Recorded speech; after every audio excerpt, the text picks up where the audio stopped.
Avec 83 nouveaux cas dans la journée du 13 avril 2020, Djibouti comptait 298 personnes atteintes du coronavirus à cette date, un chiffre plus élevé que les autres pays de la région.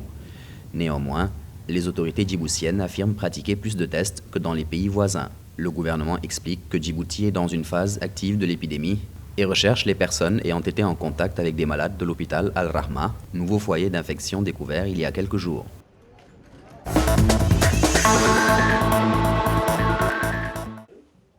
Au Malawi, la Fondation Initiative for Girls and Women Empowerment a lancé une campagne de sensibilisation au Covid-19 dans les districts de Chiradzulu et Falombe. S'exprimant après le lancement de l'initiative, le directeur exécutif a déclaré que les campagnes visent à sensibiliser les habitants des zones rurales afin de minimiser la propagation de la maladie. Il a également déclaré que la campagne a été lancée pour protéger les filles et les personnes âgées vulnérables de l'impact de Covid-19 en leur fournissant du savon d'hygiène.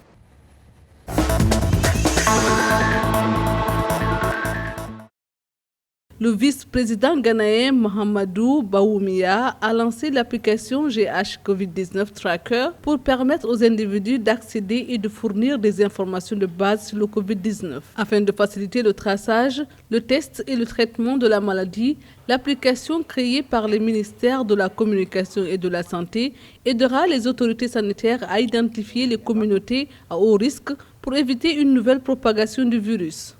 Le tracker fournit des informations préalables sur les personnes infectées par le virus par le biais de diverses données téléphoniques pour les relier au personnel de la santé.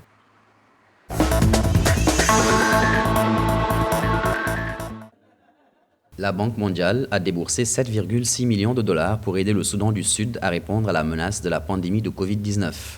Dans un communiqué publié ce lundi 13 avril, l'UNICEF a déclaré que les efforts de communication sur les risques seront intensifiés. Les fonds de la Banque mondiale seront également dépensés pour la formation du personnel de santé, à la prévention et au contrôle efficace des infections. L'institution financière a révélé que le plan de mise en œuvre de l'intervention d'urgence fournira des fonds pour aider le Soudan du Sud à répondre aux besoins critiques en ressources, comme indiqué dans le plan national de préparation et d'intervention contre le Covid-19.